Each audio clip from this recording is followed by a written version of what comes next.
नमस्कार, मैं रवीश कुमार। आज हम एक ऐसी कहानी की पड़ताल करेंगे जो बॉलीवुड के गलियारों से निकलकर देश के एक पुराने और जटिल कानून तक जाती है। हाल ही में मीडिया में यह खबर फैली कि सैफ अली खान की हजारों करोड़ की संपत्ति शत्रु संपत्ति अधिनियम के तहत जब्त हो सकती है। यह आंकड़ा इतना बड़ा था कि लोगों में भ्रम और सनसनी फैल गई। लेकिन क्या वाकई सैफ की संपत्ति पर कोई सरकारी खतरा था? असल में मामला उतना सीधा नहीं था। भोपाल में सैफ की दादी साजिदा सुल्तान की कुछ संपत्तियां इस कानून के दायरे में आईं क्योंकि उनकी बड़ी बहन पाकिस्तान चली गई थी। लेकिन मीडिया ने इसे पटौदी पैलेस और सैफ की पूरी विरासत से जोड़ दिया, जो सही नहीं था। 15,000 करोड़ का आंकड़ा भी एक अनुमान था, जिसमें भोपाल और पटौदी की संपत्तियां जोड़ दी गईं। आइए अब इस शोर से बाहर निकलकर असल तथ्यों को समझते हैं।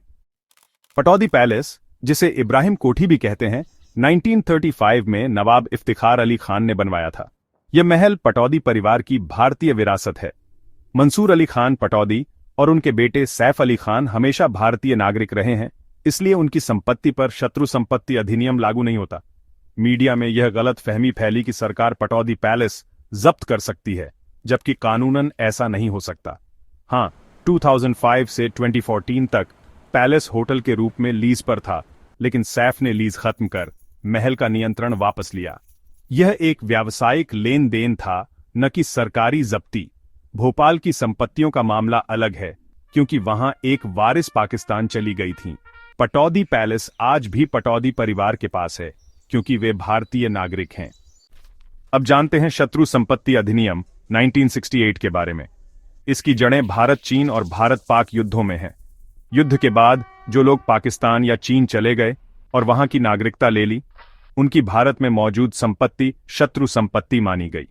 सरकार ने इन संपत्तियों की देखरेख के लिए custodian own of enemy property नियुक्त किया। शत्रु का मतलब सिर्फ दुश्मन देश की सरकार नहीं, बल्कि वहां के नागरिक या कंपनियां भी हैं। अगर कोई भारतीय नागरिक पाकिस्तान चला गया तो उसकी संपत्ति शत्रु संपत्ति बन गई, भले ही उसके भारतीय रिश्तेदार भारत में रह रहे हों। एक बार संपत्ति घोषित हो गई तो वह कस्टोडियन के नियंत्रण में आ जाती थी। समय के साथ इस कानून में कई पेचीदगियां और विवाद सामने आए। 2005 में सुप्रीम कोर्ट ने महमूदाबाद के राजा के पक्ष में फैसला दिया, जिससे भारतीय वारिसों को संपत्ति पर दावा मिल गया। सरकार ने 2017 में संशोधन कर कानून बदल दिया। अब एक बार संपत्ति शत्रु संपत्ति घोषित हो गई तो भारतीय वारिस भी उस पर दावा नहीं कर सकते। यह संशोधन 1968 से लागू माना गया, जिससे पुराने कोर्ट के फैसले भी रद्द हो गए।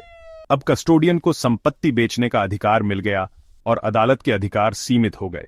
सरकार का तर्क था कि यह राष्ट्रहित में है, क्योंकि पाकिस्तान ने भी भारतीय संपत्तियां जब्त की थीं।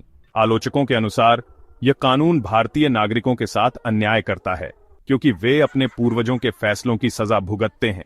यह संशोधन प्राकृतिक न्याय के सिद्धांतों पर सवाल खड़ा करता है। शत्रु संपत्ति कानून का असली असर उन हजारों गुमनाम भारतीय परिवारों पर पड़ा है, जिनकी कहानियां कभी सुर्खियों में नहीं आती। कई परिवारों ने अपनी पुश्तैनी जमीन और घर रातों रात खो दिए, जबकि वे हमेशा भारत में रहे। एक किसान की कल्पना कीजिए, जिसकी जमीन सिर्फ इसलिए छिन गई क्योंकि उसके दादा कभी पाकिस्तान गए थे।